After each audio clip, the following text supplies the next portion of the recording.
శతమానం భవతి. అమ్మా అమ్మా ఏంట్రా? అమ్మా భాను దొరికిందంట. ఏంటి, భాను దొరికిందా? ఇప్పుడే సిఐ గారు ఫోన్ చేశారు, నన్ను వెంటనే రమ్మన్నారు. అయిపోయింది, ఇంకా నా పని అయిపోయింది. భాను ఇంటికి వచ్చేస్తుంది. ఇంట్లో నా స్థానం పోయింది. ఇంట్లోనే కాదు, ఈ భూమి మీదే నా టైం అయిపోయినట్టుంది. ఎంత మంచి గుడ్ న్యూస్ చెప్పావురా. వెంటనే వెళ్దాం పదా.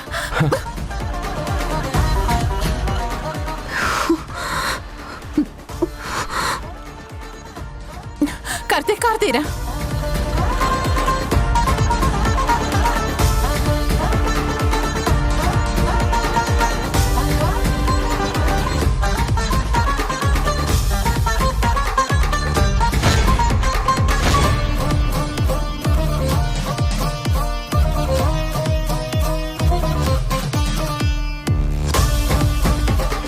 ఎక్కడికండి?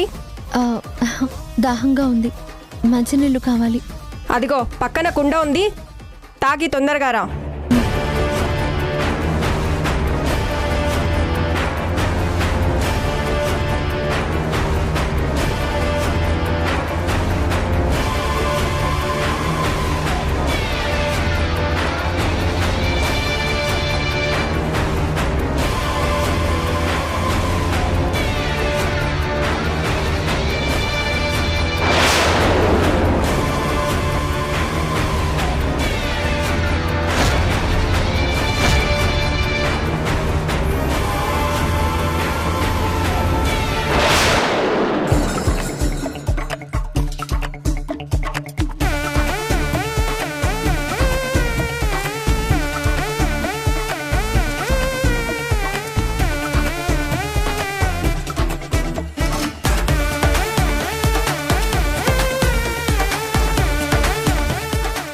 కానిస్టేబుల్ మేడం ఎక్కడా? నీళ్లు తాగటానికి వెళ్ళారు సార్. నీళ్లు తాగుతానంటే నేనే వెళ్ళమన్నాను సార్. పారిపోయినట్టుంది సార్. బుద్ధుందా లేదా నీకు? దామోదర్ సార్. మేడం ఎంత దూరం వెళ్ళుండరో వెళ్ళి వెతకండి. అలాగే sir. Constables come on.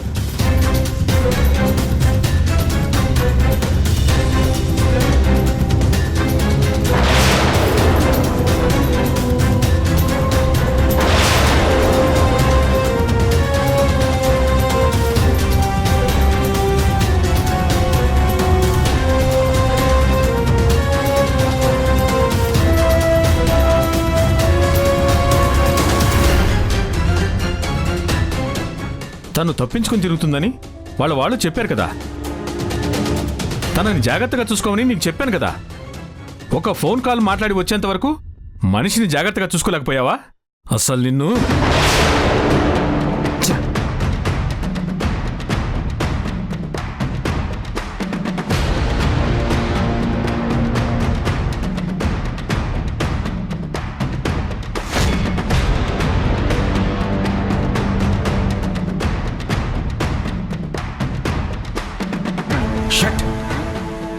Constable sir. Madam ఎంత దూరం వెళ్ళుండ్రో మనం కూడా వెతుకుతాం పదా. Okay sir. నువ్వురా. Okay sir.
దొరికిందా అమ్మాయి? లేదు సార్, మొత్తం వెతికాం సార్, ఎక్కడా దొరకలేదు. నీకేమైనా కనిపించిందా? లేదు సార్, ఎక్కడ కనిపించలేదు సార్.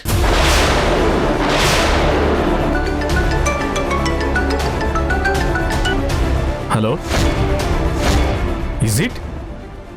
ఇప్పుడే వస్తున్నాం. పదండి, వెనక స్ట్రీట్లో ఎవరో ఉన్నారంట. అలాగే సార్.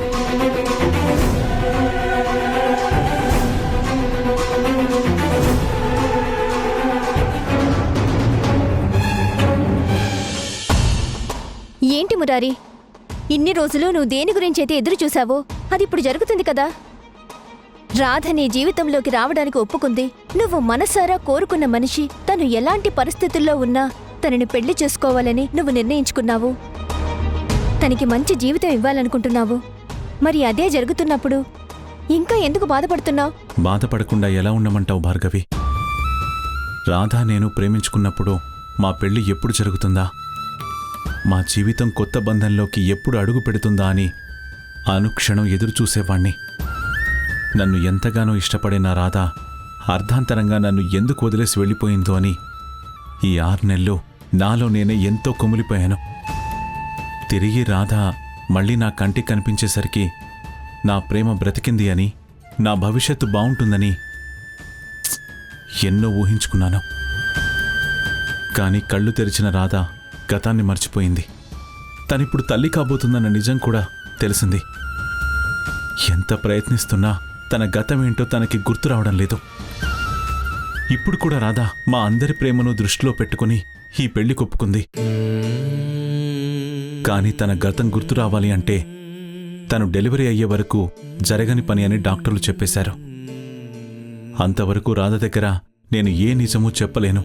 అలా అని ఎప్పుడూ అబద్ధం చెప్పని మా అమ్మ దగ్గర కూడా నేను రాధ విషయంలో ఒక నిజాన్ని దాచాను. నేను అభిమానించే మా అమ్మ దగ్గర, నేను ప్రేమించే నా రాధ దగ్గర నిజాన్ని దాచి అబద్ధంలో వాళ్ళ నుంచి నేను బ్రతుకుతున్నాను. ఇది తట్టుకోవడం నాకు చాలా గిల్టీగా ఉంది. వాళ్ళని చూస్తున్నప్పుడల్లా వాళ్ళని మోసం చేస్తున్నాను అనే బాధ కూడా నాకెక్కువగానే ఉంది.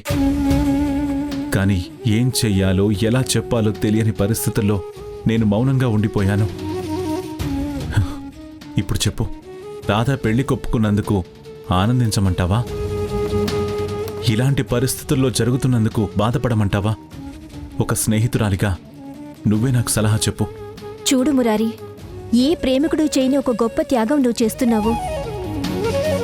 తను ప్రేమించిన మనిషి తనకే సొంతం కావాలని ప్రతి ఒక్కరూ కోరుకుంటారు. అన్ని నిజాలు నీకు తెలిసినా సరే తనకి కొత్త జీవితాన్ని ఇవ్వాలనుకుంటున్నావు. ఇదంతా నువ్వు రాధ కోసం చేస్తున్నావు. కానీ ఇంకా నువ్వు చేయగలిగిందేముంది చెప్పు? ఈ 6 నెలల కాలం పాటు రాధని కంటికి రెప్పలా కాపాడుకోవాలి.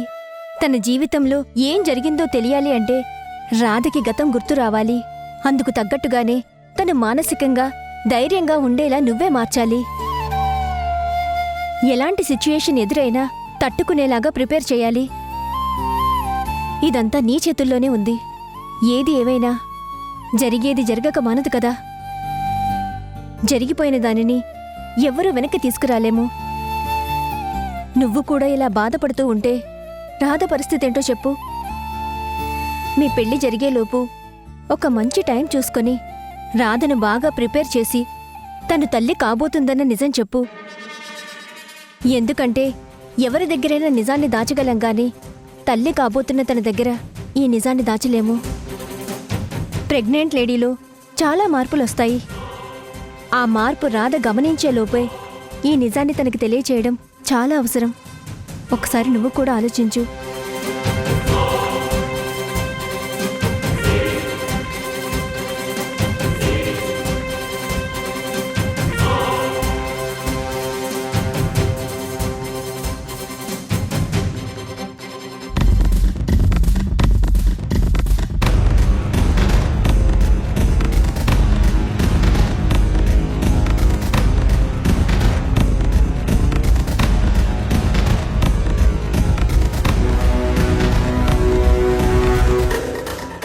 బాను, బాను, అమ్మ భాను, బాను, బాను. అమ్మ భాను. సిఐ గారు, బాను ఎక్కడుంది సార్? చెప్పండి సిఐ గారు, నా కోడల్ని చూడాలని చెప్పి నాకు చాలా ఆతృతగా ఉంది. ఇన్ని రోజుల నుంచి తన కోసం ఎదురు చూస్తున్నాం. తనెక్కడుందో చెప్పండి. Bhanu, sorry madam. Sorry Karthik గారు. భానుమతి గారు పోలీస్ స్టేషన్ నుంచి తప్పించుకుని వెళ్ళిపోయారు.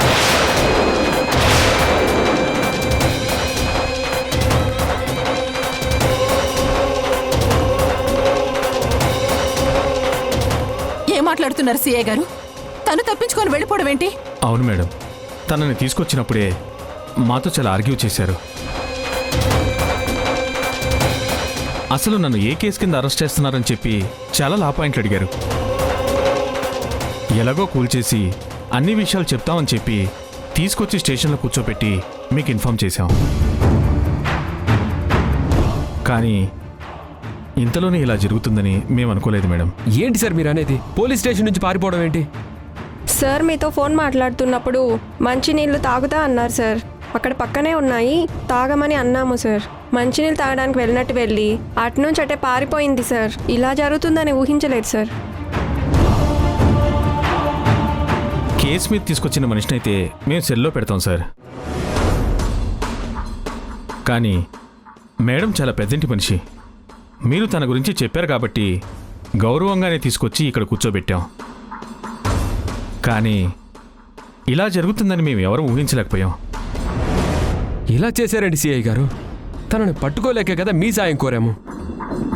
తను మాకు కనిపించకుండా తప్పించుకుందనే కదా మిమ్మల్ని మేము హెల్ప్ అడిగాము. ఆఖరికి మీ దగ్గర కూడా ఇలాగే జరిగితే ఇంక మేము ఎవరితో చెప్పుకోవాలి? భానుని చూడాలని, భానుతో మాట్లాడాలని, తను ఎందుకు మాకు దూరంగా ఉంటుందో తెలుసుకోవాలని ఎంతో ఆశతో ఇక్కడికి వచ్చాం. నా భాను మాకు కనిపించింది, ఇంక మాతో వచ్చేస్తుందని ఎన్నో ఊహలతో ఇక్కడికి వచ్చాం. కానీ ఇలాంటి సమాధానం వస్తుందని, ఇలాంటి పరిస్థితి వస్తుందని అస్సలు అనుకోలేదు. కంట్రోల్ చేసుకో కార్తీక్. ఇలా జరుగుతుందని వాళ్ళు కూడా అనుకోలేదు కదా. భాను కనిపించిన వెంటనే వాళ్ళు మనకి ఇన్ఫర్మేషన్ ఇచ్చారు. అసలు మనల్ని ప్రేమించే మన మనిషి మనకి దూరంగా ఉండటానికి ఎందుకెలా చేస్తుందనేది మనకి తెలీదు. అది తెలిసేంత వరకు, భానుని మనం కలిసేంత వరకు మనం ఎవరిని తప్పు పట్టలేం. పద, వెళ్తామండి.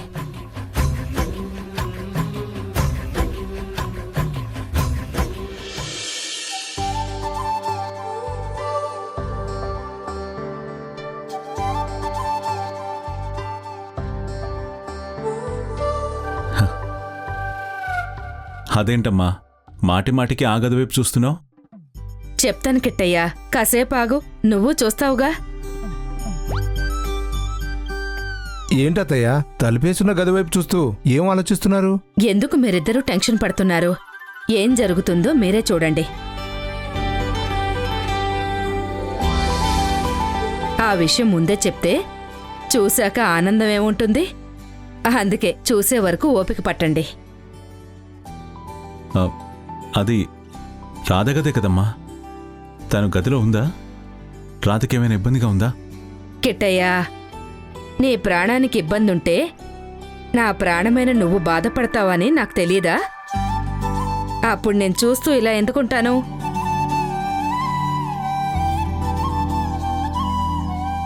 ఇలా బయట నిలబడి ఎదురు చూస్తున్నాను అంటే ఏదో అద్భుతం జరగబోతుందనే కదా అర్థం.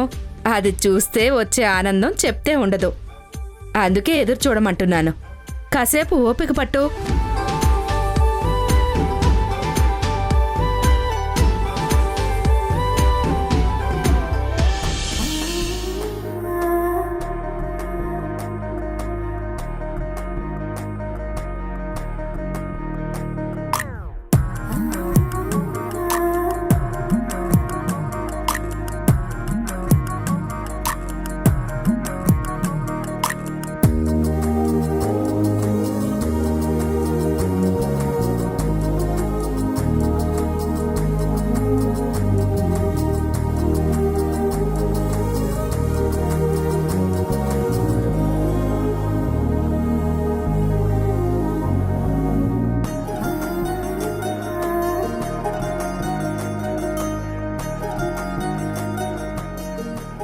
నీకిలా పట్టుచీర కట్టాలని మహాలక్ష్మిలా నగలు అలంకరించాలని అలా నిన్ను చూడాలని మా అమ్మకి కోరిక కలిగింది. అదెందుకో నాకు అర్థం కావట్లేదు. ఎందుకమ్మా అని అడిగితే నీకెందుకు అని అడిగింది. ఆవిడికి ఎదురు చెప్పలేక నేనిలా ముస్తాబు చేశాను. ఏ చీర ఆవిడెంతో ఇష్టపడి కొనుక్కున్నారంట కదా, మరి కట్టుకోమని నాకెందుకు ఇచ్చారు? ఏమో, ఎవరి మనసులో ఏముంటుందో ఎందుకెలా మాట్లాడతారో ఎవరికి తెలుసు. నిన్ను అలంకరించి తీసుకురమ్మని నాకు చెప్పింది. పద, బయట మా అమ్మ ఎదురు చూస్తోంది.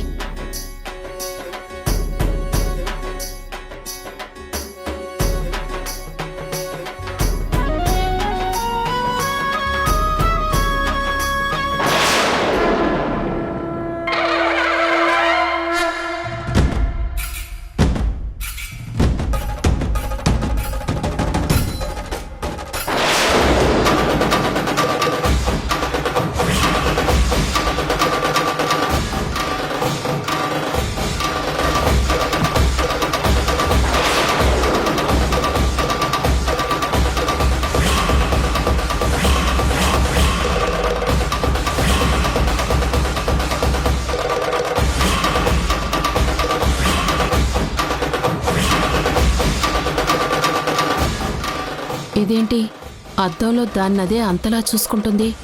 కొంపతీసి దీనికి గతమంతా గుర్తొచ్చేసిందా? ఆ రోజు ఇంటి నుంచి పంపించింది నేనేనని దీనికి గతమంతా తెలిసిపోయిందా?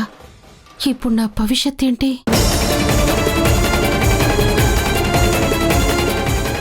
ఏంటి, అద్దంలో నిన్ను నువ్వు చూసుకుంటూ అలా ఉండిపోయావు?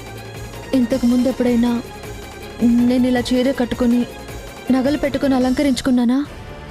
లేదు. నువ్వొచ్చిన దగ్గర నుంచి ఎప్పుడూ డ్రెస్ వేసుకునేదానివి. నువ్వు చీర కట్టుకోవడం నేను కూడా ఎప్పుడూ చూడలేదు. అందుకే కదా మా అమ్మ నీకు పట్టు చీర కట్టి అలంకరించి తీసుకురమ్మని ఈరోజు చెప్పింది.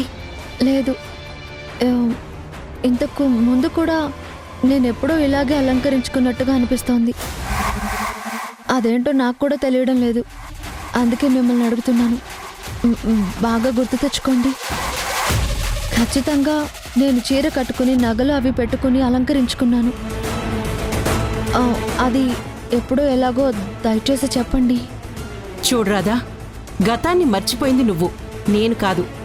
మా అందరికీ గతమంతా గుర్తుంది. అందుకే నువ్వు చీర కట్టుకుని ఉండటం నేను చూడలేదు. నువ్వు కట్టుకోలేదు. మళ్ళీ చెప్తున్నాను, నువ్వు ఎప్పుడూ డ్రెస్లే వేసుకునేదానివి. సరే పద, బయట అమ్మ వెయిట్ చేస్తుంది.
చెల్లెమ్మా, అచ్చం మహాలక్ష్మిలా ఉన్నావమ్మా. ఈ ఇంటి లక్ష్మీదేవి అనడంలో ఎలాంటి సందేహం లేదు. అంత బాగున్నావమ్మా. నా దిష్టే తగిలేలా ఉంది. తర్వాత దిష్టి తీయించుకోమ్మా. ఒళ్ళంతా నగలు పెట్టుకుంటే ఎవరైనా మహాలక్ష్మిలాగే ఉంటారు. మీ చెల్లిని మరీ అంత పొగడక్కర్లేదు. ఎందుకు పొగడకూడదు? నగలు ఎంతమంది పెట్టుకున్నా వాళ్లకు అందం వస్తుందేమో కాని కొంతమంది నగలు పెట్టుకుంటే ఆ నగలకే అందం వస్తుంది.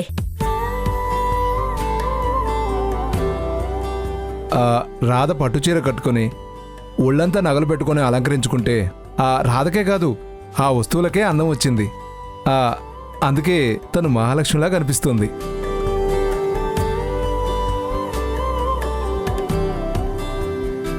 అందులో ఎలాంటి సందేహం లేదు. రాధని ఇలా చూస్తుంటే నా అదిష్ట తగిలేలా ఉంది. నా కొడుకు కోడలు ఎంత బావున్నారని నాకే ఆశ్చర్యంగా ఉంది. కిట్టయ్య, నువ్వెళ్ళి రాధ పక్కన నుంచో. ఇప్పుడెందుకమ్మా? తొందరలో మీ ఇద్దరికీ పెళ్లి జరగబోతోంది. మీ జంట అందరికీ కన్నుల పండగగా కనిపించబోతోంది. అందరితో పాటు పెళ్లి పందిట్లో చూస్తే నాకు ప్రత్యేకత ఏముంటుంది? అందుకే మీ జంటను ముందే అంత అందంగా చూడాలని రాధను రెడీ చేయమని జైకి చెప్పాను.